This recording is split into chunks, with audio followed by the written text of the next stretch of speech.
Bom dia a todos.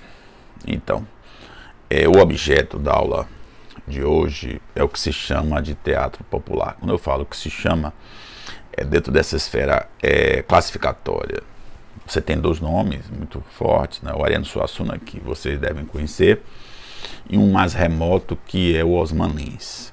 Então, assim, eles dois estão envolvidos num esquema que se chama o movimento armorial, né? Aquela coisa de você pegar o teatro, a produção cultural, a literatura, o cordel, enfim, e mergulhar nessas questões populares.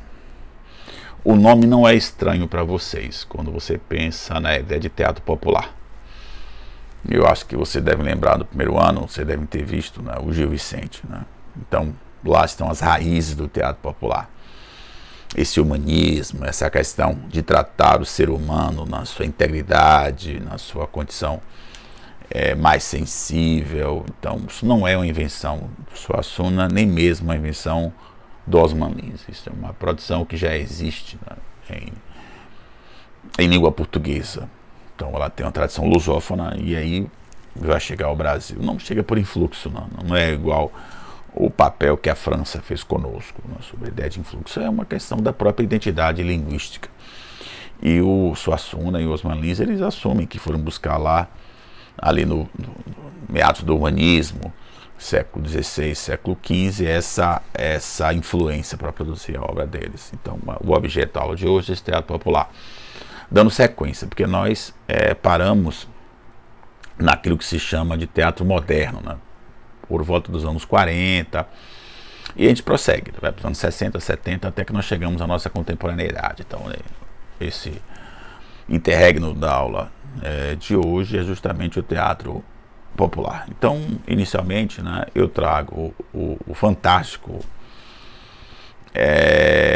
Ariano Suassuna, que ele não é só ele é do teatro, isso é bem claro. Vocês conhecem uma peça famosa dele, que não é filme da Globo, que é o Alto da Compadecida. É divertidíssima, né? O teatro popular, ele tem que falar para as pessoas, ele tem que divertir. Então é fantástico. Mais uma obra que eu já li aí na escola, A Pedra do Reino. É uma obra que espanta as pessoas pelo volume, né? Uma obra de quase 900 páginas. Eu li no 9º ano, né? Eu tive essa coragem, depois a coragem foi embora. Eu acho que eu lembro de duas pessoas que leram. Uma, eu falo sempre com ela, hoje faz medicina na UFBA, né? Então nós temos a questão de mandar alunos para boas escolas. E o outro, eu não tenho ideia sobre o paradeiro dele, mas o aluno que leu, né, e leu todo, o corajoso aluno, eu não vou citar o nome, né? Enfim, mas ele leu A Pedra do Rei. Mas isso é romance. O assunto de hoje, na verdade, é teatro, né? O teatro. Então, eu vou fazer aspectos gerais do que é o teatro popular, e depois eu vou para cada autor. Eu vou para o Ariano Suassuna e eu vou para o Osman Lins. Então, tem um PowerPoint aí que, de alguma forma, deve auxiliar vocês nessa roteirização. Tem o vídeo que já está posto aqui para vocês e tem um PowerPoint. Então, vocês vão, de alguma forma, associando as duas coisas. Eu ponho umas questões, né, para provar, né, que, olha, tem que saber teatro. Então, eu ponho alguns momentos, né, de teatro. Uma questão do Enem de 2016, né, que é uma peça também do Ariano Suassuna, O Santo e a Porca. Então, eu vou colocando, né, essas questões para vocês saberem. Mas cai teatro não é uma questão que seja insistente no Enem, né? Cai 1 ou 2 questões por ano. Agora, recentemente caiu no Enem de 2019, né? Com o Rei da Vela, do Oswald de Andrade. Enfim, vem caindo, mas não é uma coisa que você tem que se deter, se preocupar e aprofundar estudos, né? Não se faz necessário. Então, o Ariano Suassuna, ele mistura coisas no teatro popular, tanto ele quanto os Osman Lins. A ideia de trazer o regional, né? Aquilo que está em volta dele. O Suassuna, o sertão, né? Profundamente, a região de Itaperoá, onde ele nasceu. Ele morou a vida toda em Pernambuco, mas ele é paraibano.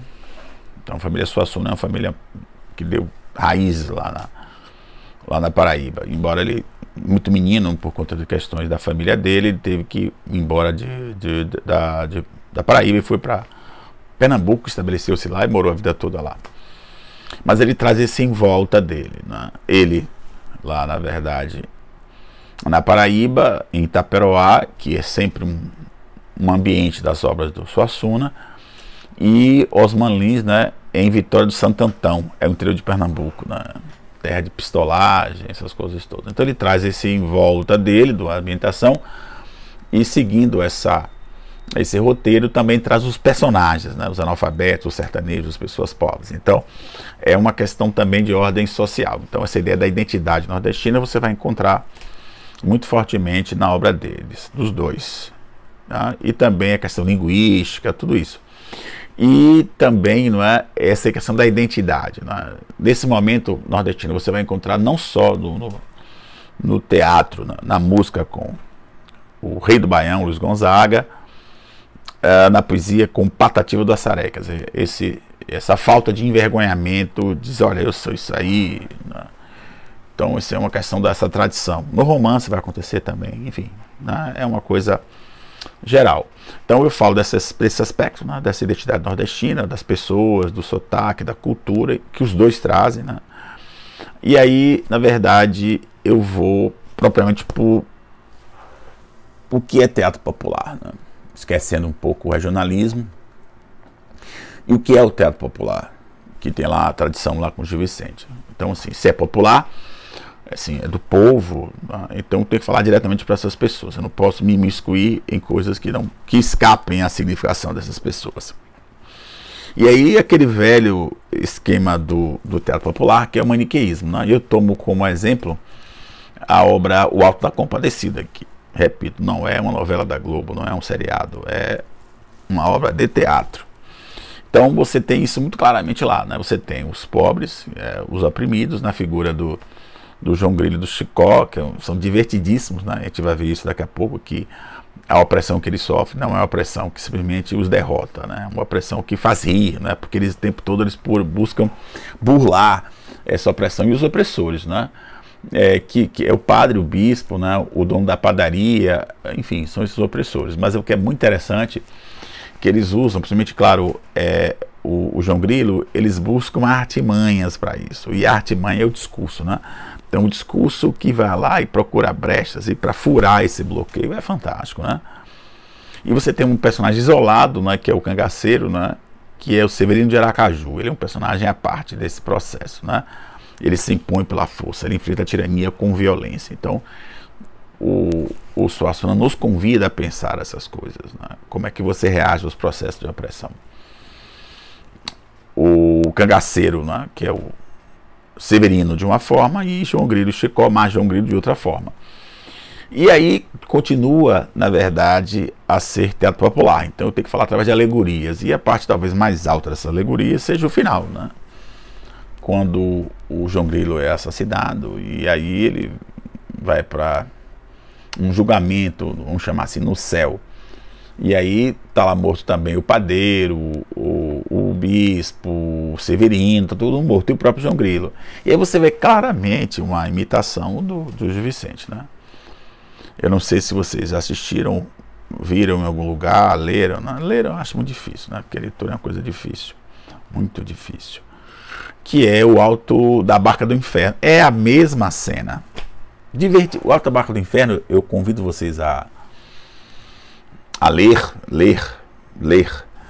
É divertidíssimo, né? Divertidíssimo. Então aqui faz uma imitação, né? As pessoas vão para um julgamento, quem preside o julgamento é Nosso Senhor Jesus Cristo, e quem é o acusador promotor é o diabo, né? Lá no Gil Vicente é Bezebu, e aqui é o próprio diabo. Então ele produz a acusação e as pessoas se defendem, mas só que na verdade as pessoas não conseguem se defender sozinhas. E aí o João Grilo, na sua esperteza, ele conclama como defensora, como advogada, Nossa Senhora, né? A mãe de Nosso Senhor Jesus Cristo, pelo menos na liturgia católica.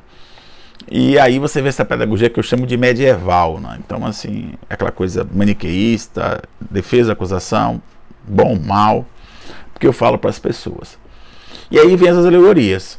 O demônio representa uma coisa, Jesus outra, a compadecida outra, o Severino outra pessoa, o padre outro. Então eles são representações. O padre e o bispo a desonestidade, o Severino a violência, o padeiro a opressão do trabalho, né?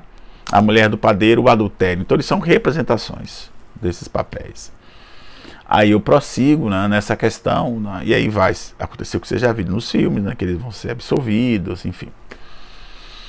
Aí vamos para o próximo autor, que é o Osman Lins.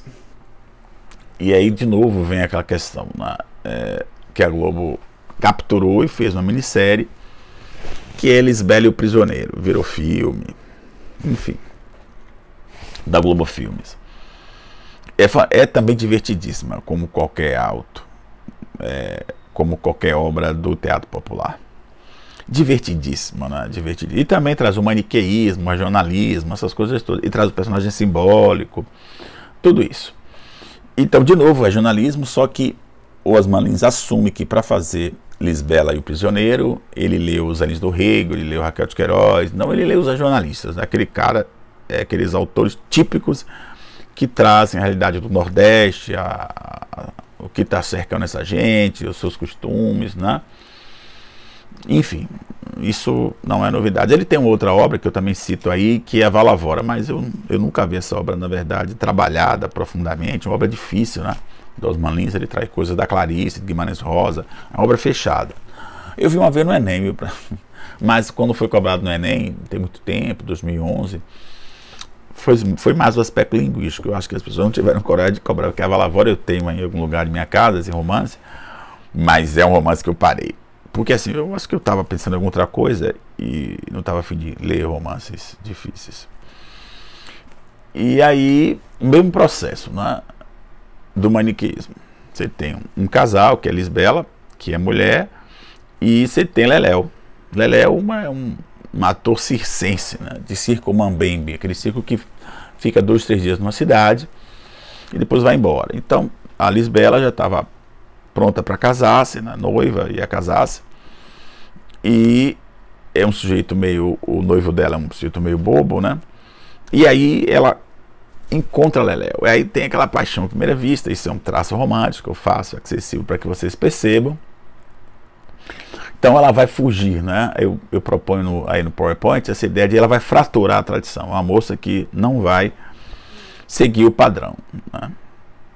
Ela é filha de um delegado da cidade, e aí vai ter uma série de confusões, né? Mas tudo dentro de uma coisa prevista. Eu convido para vocês assistirem, né? Tem no YouTube, é isso bem disponível, né? Tanto o Auto da Compadecida quanto o Lisbela. Agora, os dois são muito divertidos, né? Essas trapaças que o herói, o anti-herói faz para se livrar da opressão, né? Então isso é uma questão do romântico, né? Desse viés. Aí vem, na verdade, a tradição, né? A tradição nordestina com a figura do matador, né? Da mulher que deixa a casa. Então, assim, se você pensar nisso em termos do Nordeste, né? O Frederico Evandro é o matador, né? Então essa figura ainda é muito, não é tanto, obviamente que a lei já chegou, né? As instituições já chegaram para tomar conta do arbítrio. Mas aí vem aquelas figuras todas, né? O matador, que é o Francisco Evandro, né? Que ele a mulher dele vai trair, vai ficar com Leléu, e aí ele vai tentar matar Leléu. Então assim, aí você vem essa questão da honra lavada com sangue. Isso é dessa tradição violenta do Nordeste. Então a obra é isso, mas é uma obra muito divertida, muito fácil, entendeu? Então, assim, o teatro popular é isso, né? É a ideia do acesso mesmo à comunicação com o povo, tá bom? Então tem o PowerPoint e tem essa gravação para vocês fazerem a associação, tá bom? Então, um grande abraço.